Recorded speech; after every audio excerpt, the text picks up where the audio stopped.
블랙쇼맨과 운명의 바퀴. 책의 중간에 그려져 있는 게 바퀴를 표현한 듯 합니다. 작가는 히가시노 게이고, 일본을 대표하는 베스트셀러 소설가라고 합니다. 주요 작품으로는 하쿠바 산장 살인사건, 편지, 수상한 사람들 등 다수가 있습니다. 차례에는 심플하게 3가지 제목으로 나오는데요. 제목 밑에 007, 101 이런 숫자가 나옵니다. 이 숫자는 제가 펼쳐보았는데 몇 페이지인지 그걸 단순하게 말하는 듯해요.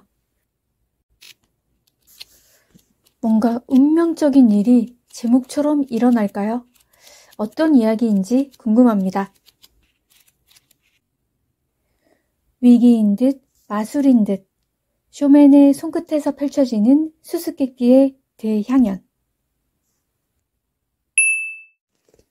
블랙쇼맨과 운명의 바퀴. 구성은 3개의 단편으로 이루어져 있는데 먼저 천사의 선물, 피지 않는 나팔꽃, 마지막 행운까지입니다. 3개의 소설은 나름의 의미와 매력을 가지고 있습니다. 정서상 미미하게 다른 부분들이 있는데 아주 매끄럽진 않아도 주의를 끌게 합니다. 천사의 선물은 한 노부부가 의뢰한 리모델링 공사를 갑자기 취소해달라고 하면서 전말이 밝혀지는 이야기입니다. 아들이 사망했고 그가 살던 아파트를 개조해서 거주하려고 했으나 사망 전 이혼한 며느리가 임신을 해서 뱃속 아이의 상속권을 주장하고 나선 겁니다. 그 아이가 사망한 아들의 친자가 맞는지가 중요한 이슈가 되는 가운데 법적인 문제가 복잡해지게 됩니다. 게다가 전 며느리가 만나고 있는 남자도 이 일에 동참하는 듯 했습니다. 그런데 이야기는 전혀 다른 방향으로 흘러갑니다.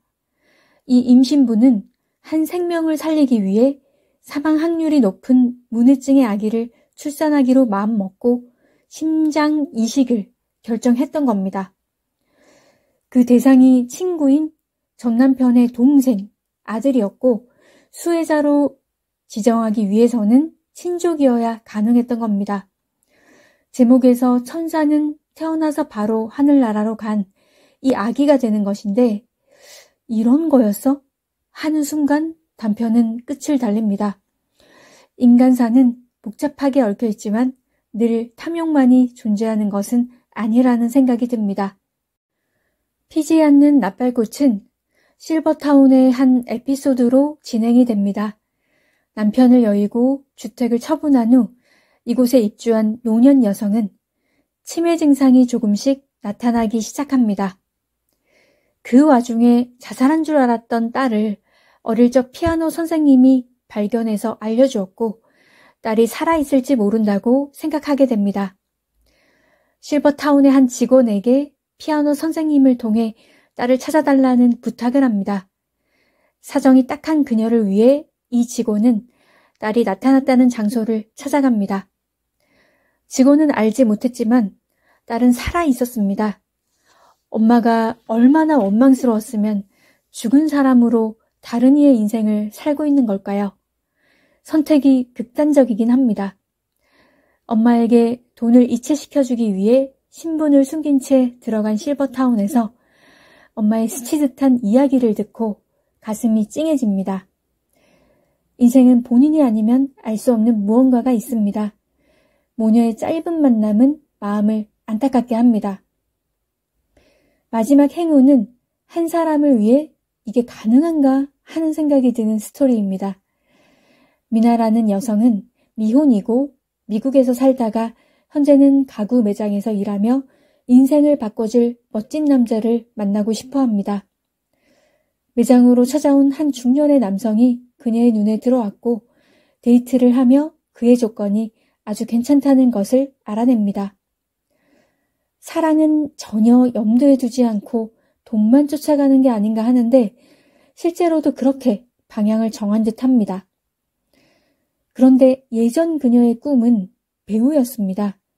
여러 오디션에서 탈락의 아픔을 겪고 포기한 상태에서 주변인과 캐스팅 담당자가 그녀의 마음을 돌리는데 일조를 합니다. 사실 이 상황이 이해가 잘 안 갔습니다. 조건이 좋아 만남과 순식간에 결혼까지 생각했던 중년의 남성도 미나의 배우의 길을 위해 섭외된 1인에 불과했습니다. 연기에 엄청난 재능이 있었던 것 같습니다. 주변에서 이렇게나 도와주니 말이에요. 끓어오르는 열정이 있다면 묵혀두지 말고 도전하는 게 맞다고 봅니다. 보통 가로막는 벽들에 부딪혀서 포기를 하게 되는데 이렇게 도움을 받는다면 행운아일 겁니다. 예측과 다르게 전개되는 것이 스토리의 매력입니다. 흔하게 일어날 수 있는 일들은 아니지만 꽤 흥미로웠습니다. 때로는 현실이 더 소설 같기도 합니다. 책에서 인상 깊은 부분을 읽어볼게요. 이런 날이 오기를 얼마나 기다렸던가. 이상적인 결혼 상대에게서 프로포즈를 받는 순간을 상상하며 눈을 반짝였다. 미국에서 배우가 된다는 꿈을 포기했을 때부터 자신이 행복해지기 위해서는 이 길밖에 없다고 생각하며 살아왔다. 오늘 답을 달라고는 하지 않겠습니다.